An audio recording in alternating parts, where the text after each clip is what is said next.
Alors après cette présentation de notre belle équipe de France de pêche à la truite, j'accueille sur ce plateau en live Stéphane Poinceau et Bruno PV de chez Ultimate Fishing. Stéphane, tu es aussi moniteur guide de pêche. Exactement, bonjour tout le monde. Où? Alors je guide principalement sur les lacs alpins. Principalement j'exerce sur le lac Léman. Voilà. Un terrain de jeu fort sympathique. Et puis arrivent les périodes un peu plus dites pour les périodes de cendres. Je guide sur la rivière, le Rhône, la Saône et les lacs de barrage avoisinants, quoi. Voilà, c'est pourquoi quand on dit pêche en grand lac, Bruno pêche beaucoup la Seine et pas mal de lacs. Et donc toi tu pêches cendre en premier et brochet en second, on peut dire. C'est ça. Hein. Et donc là on va parler de pêche du brochet, puisque vous pêchez l'un comme l'autre le brochet et vous avez les armes pour pouvoir justement être sur le front avec les brochets. Allons-y messieurs, on va parler... tu tiens peut-être à ce que je dise un petit mot. Je vais peut-être dire un petit mot avant, j'allais le faire en conclusion, mais non, je vais dire avant. Savoir que Stéphane participe au Predator Tour qui se déroule en... Vas-y. C'est une compétition que je fais avec Bruno. Là, c'est pour ça, les deux. Salut, alors, je tiens qu'on en va à parler avant. Vas-y, dis-nous un peu ce qui s'est passé cette année, là. Enfin, l'année passée.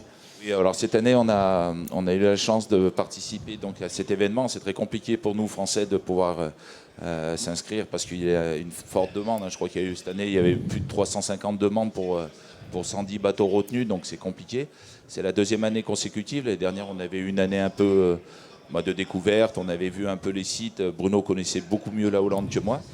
Et puis cette année, on a eu la chance de pas mal tourner, puisqu'on finit dans les 5 premiers. On finit à la 4e place avec malheureusement à 1 cm de la 3e place. Et je crois on est une petite vingtaine de centimètres de gagner. Hein. Voilà. Mais pour l'anecdote, 2 heures avant la fin, ils étaient qualifiés, ils étaient déjà en haut.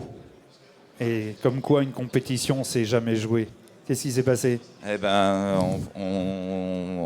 c'est une compétition qui se passe sur 3 jours. On a eu une première journée où on a cherché, pour découvrir un peu les zones et confirmer les poissons qu'on devait prendre dessus. Bruno a une forte connaissance du site, donc Bruno a eu la bonne idée le dimanche de nous amener sur un site. Et là, on a... Suite au quota, en fait. Tu rentres le quota, libération derrière... On n'a plus rien, on a le quota, c'est pas mal. Maintenant, on va essayer de s'amuser. On va essayer de recréer une pêche de loisir, en fait, plutôt que de pêcher comme on compète, un peu schématique et un peu stressé. Je dis à Steph, ouais, t'as fait le boulot, t'as rentré la dernière perche, c'est bon, allez, on va sur une zone que je connais bien et on y va. Et puis là, on avait le bon leurre, on a calé la bonne dérive, et puis on a eu aussi un peu de chance que tous les poissons soient là. Et là, je pense que, comme pour Steph, comme pour moi, ça a été la plus belle manche en compétition en eau douce. Steph en a déjà fait plusieurs, moi aussi. Fred, tu sais aussi ce que c'est aussi. Quand tu commences à dropper les perches de 45, c'est que ça va pas mal. C'est que tu t'inquiètes pas trop. Oui, on a la chance de croiser la route de plusieurs magnifiques poissons. Là, on rentre un quota de poissons hallucinant là, dans une période de 2 heures où c'était vraiment l'euphorie. Et voilà, et on accède, on est remonté à vitesse grand V jusqu'en haut. Et puis à 2 heures de la fin, on était devant, quoi. Mais au coup de gong final, on perd quelques centimètres qui nous relèguent à la 4e place. Mais on est très content quand même. On a vécu une belle histoire. On a représenté nos marques à l'étranger. Et surtout français. Il y avait un petit clin d'œil au frère Noël aussi, avec qui on s'est tiré la bourre. Une belle équipe française, une belle fratrie de pêche. Et c'était très sympa. C'est ça, c'est la compétition. C'est-à-dire qu'on n'est jamais sûr du résultat tant que le coup n'est pas tombé final. Pour être passé par là, une fois c'était, je croyais avoir gagné. Enfin, nous croyons avec Jean-Yves avoir gagné. Et qui nous a battus sur le fil du rasoir? Il s'appelle Samir. Non. Mais bon, je veux dire, quelque part, c'est jamais acquis. Donc là, c'était pour vous. C'est une petite anecdote.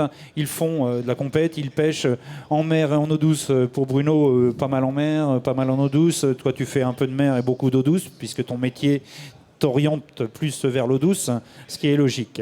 Alors, vous avez...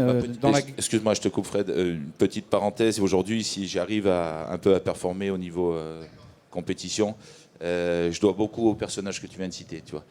Donc, j'aime pas trop lui rendre hommage parce que je le considère bien plus qu'un ami. Il le sait, il doit être là et nous le regarder. Mais voilà, j'ai beaucoup appris de cette personne et Samir, hein. et le talent que tout le monde lui connaît. Voilà. Et aujourd'hui, si on arrive à avoir des résultats avec Bruno, voilà, on en prend une bonne part chez lui quand même. Hein. Il Ouais, n'a pas, mais il il le a fait pas avec- tant rouillé que ça. Il le fait avec beaucoup de pédagogie et il est très calme, le Samir Kerdjou. Vous pouvez le rencontrer, vous allez voir. Ça convient à toute la population. Je vous garantissez-moi que c'est vrai.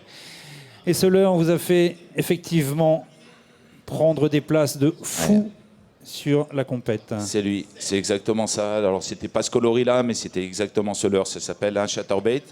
C'est la référence White Desert de chez Megabass.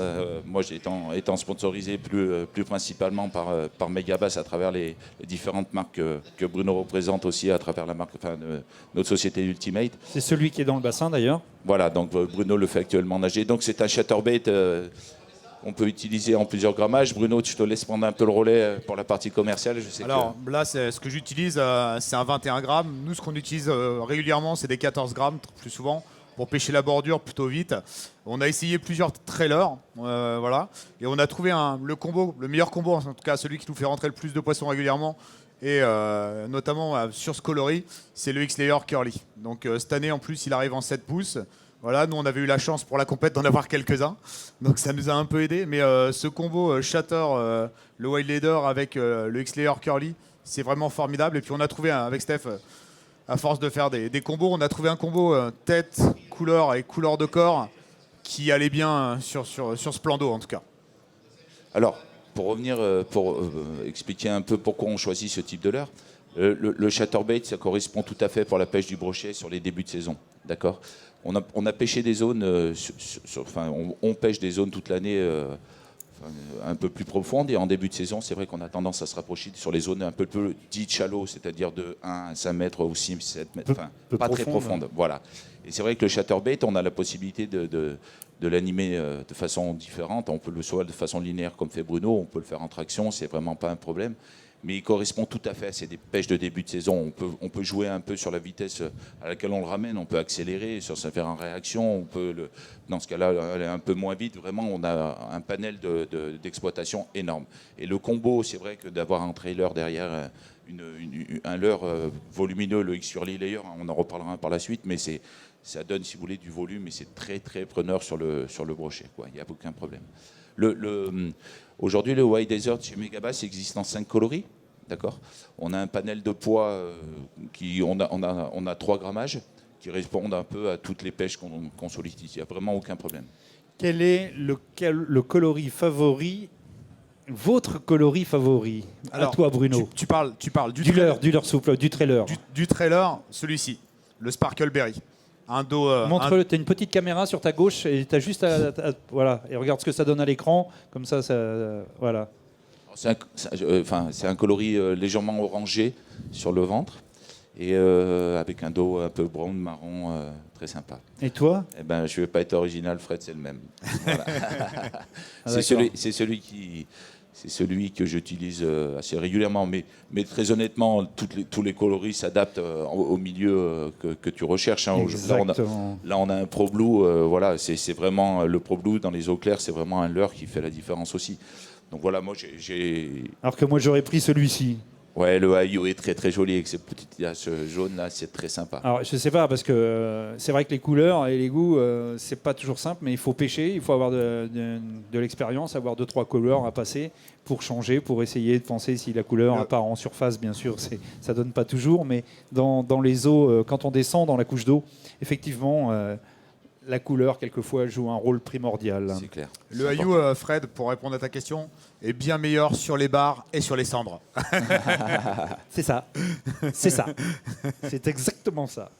On connaît bien les couleurs marines. Ce qui ressort en eau salée, le Ayu, vert un peu et ocre, enfin pas ocre, argenté, je veux dire, ça a tendance à sortir très bien. Le cendre aussi, d'ailleurs, on le sait. Il y a d'autres marques qui ont ce type de coloris. Ils l'utilisent aussi pour le cendre. C'est bizarre, d'ailleurs. C'est bizarre. Allez, on enchaîne avec un autre leurre. Donc, c'est une nouveauté 2019. C'est le Big M 4.0. Donc, c'est un Un poisson nageur réalisé par Yuki Ito. Alors tu connais un peu, enfin on connaît l'a tous eu, aujourd'hui. Oui, Yuki était venu, il a eu la chance de nous donner un peu de temps il y a 2 ans maintenant, ça passe vite. Exact. Mais on connaît toute la qualité des voir le designers leurre, je vais le japonais, présenter. surtout Yuki Ito. Je vais le présenter moi là, puis après on va le voir évoluer dans le bassin. Très très beau leurre, des coloris magnifiques, un design superbe. On peut voir des hameçons qualitatifs, bien entendu.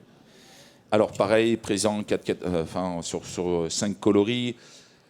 Tout nouveau pour nous, on l'a eu en test, on l'a essayé, on a trouvé que c'était vraiment un leurre très complémentaire pour le début de saison avec ce type, par exemple, on a présenté juste avant le chatterbait.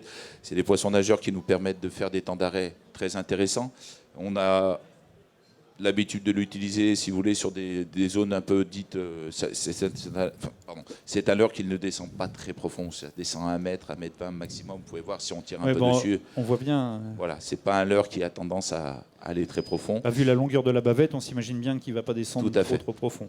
La partie intéressante de ce leurre, c'est un leurre qui est flottant, donc si vous l'arrêtez, bien sûr, il va passer au-dessus des obstacles. Et ça, c'est très intéressant pour prospecter. Alors, effectivement, obstacles, hein, quelles conditions particulières? Bordure, au-dessus d'obstacles que Bruno, tu as... Moi, j'aime bien, enfin, encore une fois, quand on l'a essayé l'année dernière, ce que j'ai bien aimé, là où je l'ai trouvé super efficace, c'est à peigner les couches d'eau. En fait, tu trouves une zone 400 mètres d'eau et tu as des herbiers qui montent jusqu'à 2 mètres. Et tu pêches vraiment juste au-dessus. Tu fais sortir tes poissons par réaction de ces herbiers. Et ça reste quelque chose qui ne tire pas dans la canne, donc c'est pas fatigant. Ça reste un beau volume, donc ça pousse de l'eau, donc ça fait déplacer aussi des jolis poissons. Et c'est ultra efficace. Petit cranking léger, enfin lancer ramené tout simplement.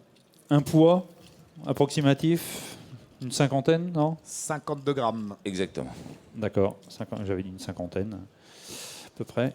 Donc c'est un leurre qui va se révéler efficace effectivement en belle saison.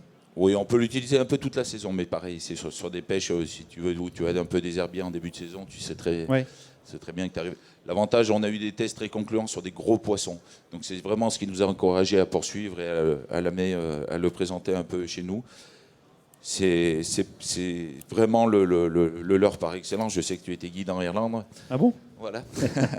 Donc je pense que tu aurais eu ce produit en Irlande, tu aurais eu aussi, la chance de... Utiliser, bien entendu. Voilà. J'aurais utilisé.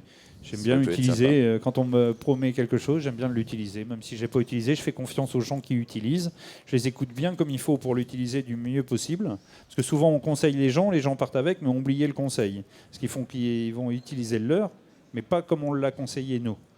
Et c'est bien quand on est avec vous, à côté de vous, pour vous dire c'est comme ça que ça s'utilise. N'est-ce pas? C'est vrai. Mais bon, c'est vrai que c'est un leurre qui est quand même assez tolérant sur la pêche. Voilà. On a vu Bruno le ramener, on a vu que c'était quand même relativement simple. Il n'y a pas besoin de se tracasser trop la tête pour secouer la canne dans tous les sens ou tourner la manivelle vite, pas vite, machin, etc. On arrive à trouver un rythme sur la manivelle pour pouvoir trouver l'amplitude de ce leurre. Tout à fait. Ensuite, il y en a un qui me plaît, mais alors beaucoup. Alors le fameux Spark 7, alors là on va... Je suis très fan. Voilà, le Spark 7, c'est un leurre qui est présent aujourd'hui depuis plusieurs années chez nous. Le Spark 7, je peux en parler un peu plus facilement parce que j'ai participé un peu au développement de ce leurre avec Bruno également. Bah voyons. Voilà. Donc on a eu, à travers ce leurre, on a réalisé vraiment ce qu'on recherchait. On l'a adapté à nos besoins européens. C'est un shad qui est un peu ventru, avec un paddle qui brasse de l'eau. Puis on voit qu'il a des nageoires. Voilà, qui est prédestiné aussi à un armement, je ne sais pas si on peut le voir, qui est prédestiné aussi à un armement pour les montages texans. D'accord. Ouais, on peut voir. Pour aller chercher pour aller chercher les poissons dans les structures immergées. Et là, Bruno, pareil, hein, on a eu des succès phénoménaux. Bruno, comment tu l'as armé, quel grammage, etc. Donc, alors en fait, tout dépend ce que je veux faire. Si je fais de la pêche en shallow et je vais pêcher plutôt typiquement en cranking, en fait, je l'arme avec une telle plombée et je traverse mon corps, je mets un petit triple voleur dessous, enfin au moins un 0 quoi, sur un montage 360. Voilà. Ça c'est vraiment pour les pêches cranky, on va dire pêcher rapidement la bordure en lancer ramené. Là aussi au bois je l'adore vraiment et justement tu l'as constaté tout à l'heure, c'est qu'il a les petites nageoires qui servent en fait à le stabiliser. Et là aussi où il est très très bon, c'est dans les endroits ultra encombrés ou même plein herbier et tu pêches en weightless pur, hameçon texan, tout petit cranking comme ça. Tu le passes dans les herbes et là tu fais sortir des gros poissons. C'est pas un leurre qu'on doit animer rapidement. Non. Mais après, dans les grands lacs, comme pêche Steph, Oui. même en Espagne, il le pêche aussi Oui. beaucoup en traction, tu vois, et ça fonctionne bien. Tout Et à moi, fait. il y a le coloris bleu et le coloris Ayou que j'utilise sur les bars, hein, qui marchent aussi très bien. Donc voilà, il n'est pas monomaniaque en utilisation, tu vas pouvoir faire plusieurs choses. Mais là où nous, on l'utilise le plus sur le broc, ça reste quand même sur le cranking, quoi. C'est là, vraiment là où on a vraiment Ce qu'on des appelle gros le résultats, cranking, quoi. le cranking, tout simplement, c'est le lancer ramené. Hein, Fred, C'est pour bien, ceux qui ne c'est- connaissent pas la ouais. terminaison, c'est bien. vraiment on jette, on cherche, on compte à peu près 1 mètre seconde à la descente, d'accord. Une fois qu'on a obtenu, si on veut pas aller au fond, on cherche un peu la profondeur de nos poissons et on peut. Il peut servir en facilement évoluer. pélagique, bien entendu, en pêche Tout à pélagique. fait, Alors, tout à fait, oui, bien sûr, on rappelle vite fait, la pêche pélagique, c'est souvent entre deux eaux, c'est des poissons suspendus tout à fait. qu'on Des voit, poissons ouais, promeneurs. que l'on voit à l'éco-sondeur. On se balade à l'éco-sondeur, on voit un poisson suspendu. S'il y a 40 mètres, on le voit à 17 mètres par exemple. Et ben, 1 mètre est égal à la descente du leurre. On compte peu près, oui. une seconde, 1 mètre. Bon, ben, on compte, on essaye de le descendre et puis d'animer à peu près à la hauteur. Et on reste autour jusqu'à temps qu'on le décide. Des fois, au bout d'une demi-heure, il vaut mieux s'en aller, c'est qu'il n'en veut pas. Alors la pêche pélagique, c'est une pêche mentale. Hein. Attention, Fred. Oui, Tu le sais très bien. pêche Ça mentale, ramène ça veut des dire qu'il très faut, très beaux poissons. il faut savoir, comment dire, c'est comme aux échecs, il faut calculer, il faut attendre, il faut être patient, il faut savoir attendre. Des fois, il faut attendre une demi-journée pour faire un poisson. En lançant et en ramenant toute la journée. Il y en a un qu'on connaît qui sait faire ça et qui s'est passé une journée entière pour un poisson parce qu'il sait qu'il fait le maître. Il va passer une journée entière sur un poste en lançant toute la journée. Bravo pour lui, c'est pas la mentalité de 80% des pêcheurs, mais j'en connais un, on connaît tous le même, il fait la même chose. Que là, c'est une technique de pêche lancée, ramenée comme fait Bruno, qui est à la portée de tout le monde, je pense. Hein. Parce que ce leurre n'est pas ultra lourd non plus, on n'est pas obligé d'avoir un matériel démesuré, enfin, je suis ultra hard pour pouvoir pêcher avec. Quoi. On va dire une EMH avec une canne de puissance MH, Ouais, une ça suffit. 1440, 1450, ça suffit largement, quoi. C'est ça. Voilà. C'est ça. Et ça tire pas non plus dans la canne, c'est pas fatigant, c'est pas comme tu le disais, hein, tu l'as bien remarqué, c'est pas une pêche compliquée, notamment quand tu pêches ces chalots là, où c'est vraiment de la récupération, du linéaire. Tu vas juste faire évoluer ton leurre à différentes profondeurs. Alors deux choix, accélération au moulinet, ou tout simplement tu allèges derrière, quoi. Voilà. Alors, Je vous laisse répondre à une question. Le bas de ligne utilisé, je peux Alors, le faire, mais je vous laisse faire. tout à fait. Pas moi. Moi, je préconise. Alors, chez moi, j'ai des eaux claires. Je tourne entre 60 et 90 centièmes. Voilà. Sur du fluorocarbone, bien sûr. Je suis partisan de mettre du fluorocarbone plutôt que de la tresse. Agrafe ou pas agrafe? Alors, moi, je travaille sur je suis plus à mettre, si vous voulez, un émerillon roiling et un nanobaril. Voilà. D'accord. Pour favoriser en fait le montage 360, on en a parlé tout à l'heure quand on les arme par le ventre, tout simplement pour avoir une rotation plénière du leurre et qu'il n'y ait pas d'appui en cas de décroche, tout simplement. D'accord. Et toi, Bruno, bas de ligne? Non, oui, bas de ligne, mais alors, moi beaucoup plus fin, 28 à 35 centièmes. Voilà. Voilà, mais si tu devais pêcher le broc, uniquement le broc, Alors, il n'y a que quand je le pêche avec Monsieur Poinceau et qui m'oblige à monter en diamètre, mais sinon dans mes pêches de loisirs, je reste là-dessus. là on voit qu'il y a une petite animosité. Monsieur Poinceau, c'est pas Steph, c'est Monsieur Poinceau. En compétition, j'aime bien qu'on rate pas nos poissons. Assuré. Et on en a fait une belle, justement, brochet il y a une paire d'années. Et voilà, il a fallu mettre les bannis. C'était mieux. Et puis l'agrafe, pas toujours indispensable. Moi, j'en mets pas. Je viens, par contre, même quand je viens mettre des gros badlings, enfin des badlings plus conséquents, je viens faire un nœud moi directement sur ma tête plombée. Voilà. J'évite de rajouter de la ferraille. Moi, je pense que mettre une agrafe, c'est pas. Enfin, je veux dire, ça ne dérange en rien. C'est Non, pas- mais j'aime bien ce genre de discours, puisque c'est un discours qui est très très compliqué pour tout le monde. Je vois sur les réseaux sociaux toujours les bad lignes, les agrafes. C'est un truc de faux, quand on s'en sort jamais. Après, il faut utiliser ce dont on a confiance, quoi. Voilà. Je sais Exactement. très c'est bien ce que si moi je j'allais mets une dire. agrafe, je ne serais pas confiant, donc c'est pas la peine, j'en mets pas. Je sais, ouais. Juste pour conclure sur ce leurre, c'est un leurre aujourd'hui qui a 2 ans sur notre catalogue. Et Megabass a eu la bonne idée, en connotation avec les demandes un peu du marché, de rajouter trois nouveaux coloris, pardon. De rajouter 3 nouveaux coloris, ce qui porte aujourd'hui, on a une quinzaine de coloris, donc vraiment on répond à toutes les plages de demande pour D'accord. pouvoir aller chercher ces beaux poissons. Alors il y a un leurre avec lequel vous pêcherez pas. Hier j'ai vu un leurre que vous avez dans la gamme qui est arrivé hier avec un bad ligne d'acier, donc vous n'allez jamais pêcher avec, c'est pas possible. C'est quoi silence? Le paddling d'acier est caché. Oui, Donc, c'est vrai. tu vois, en fait, il se déploie à la prise du poisson. Voilà. Donc là, dans ce cas-là, ça me choque pas parce que ce qui le dépasse, c'est stretch. l'hameçon. Tu vois. Non, mais je plaisante. Mais hier, on a eu Patrick Sébil, qui est créateur de leurre, qui travaille aussi en collaboration avec la société Ultimate Fishing. Et il a sorti un leurre souple avec un badling d'acier intégré dans le leurre souple. Donc, on peut l'enrouler dedans. Et quand le poisson mord, il sort avec l'hameçon et il y a le badling d'acier qui se déroule. C'est pour ça qu'il y a j'aime bien un peu. Le paddling est caché. Mais c'est magnifique. Hein. Allez le voir sur le stand Ultimate, c'est magnifique. C'est une superbe réalisation. Ça s'appelle le stretch. Voilà, merci. Alors ça, j'avais oublié le nom, mais le leurre, je ne vais pas l'oublier tout de suite, croyez-moi. Mais le nom, j'ai déjà zappé, parce que depuis 3 jours, des noms, des nouveautés, il y en a waouh, dans tous les domaines. C'est du terriblement... c'est neuf, c'est normal. Hein, ça va venir, le nom des leurres. Megabas nous promet aussi de belles nouveautés pour 2019. On en a exposé une spécialement pour le brochet, qui est de Vatalion. Aujourd'hui, on va faire un Vatalion en très grande taille, puisqu'on a, on a aujourd'hui 2 tailles. On a une petite taille, une taille un peu plus imposante. Et là, on nous demande une grande taille, donc on répond favorablement à cette demande, et on est tous très contents. Moi, le premier. Ok, les gars. Quant à Monsieur Cendre aussi là-bas, parce que lui, c'est un adepte du cendre, Bruno. Il faut savoir qu'il pêche beaucoup le cendre, en Seine comme dans les plans d'eau, mais beaucoup en Seine. T'aimes bien la Seine, toi? C'est plus proche de chez toi. Ouais, puis c'est aussi des comportements et un biotope qui me plaît. Hein, parce que je pêche le dernier tronçon. Il n'y a plus de barrage, donc il y a l'affluence des marais. Donc ça veut dire que ton biotope change tout au long de la journée. En gros, tu as un marnage qui correspond, selon les coefficients, entre 3 et 8 mètres d'eau, ce qui est génial en fait. Donc là où tu as pêché le matin, l'après-midi, les lapins sont dessus, quoi. Voilà. Donc c'est hyper intéressant. Donc là-bas, il y a quelqu'un qui pêche très bien le cendre également en fleuve. Pour aller le voir. Stéphane, il est multipêche, on va dire, puisque en tant que guide de pêche, tu es obligé de toucher un peu tous les types de pêche. Tout à fait. Donc c'est sûr que c'est complémentaire. Les ambassadeurs de chez Ultimate, ils sont nombreux. Il y a une très belle équipe, une très belle famille.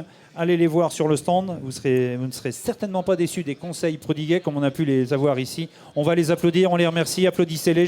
J'aimerais bien entendre d'autres applaudissements. C'est sympa d'être venus. Merci Les gars. On vous retrouve sur le stand Ultimate jusqu'à ce soir. Je voudrais juste prendre 2 petites secondes. On a nos amis en Hollande là, qui nous suivent en direct. Arnaud Auréa, je vous fais un gros bisou. Je ne sais pas si vous me voyez. Ah oui, il y a des noms que je ne connais pas, moi. Voilà, il y a des donc, drôles de noms de connectés. C'est pas français, mais... Voilà. Je vois le direct, c'est pour ça que j'ai la chance de leur passer un petit bonjour. Merci beaucoup. Ok. Allez. On se retrouve pour un nouveau direct dans quelques instants. Ici, on va parler d'éco-sondeurs, de nouveautés Navicom, Humminbird et Minn Kota, certainement.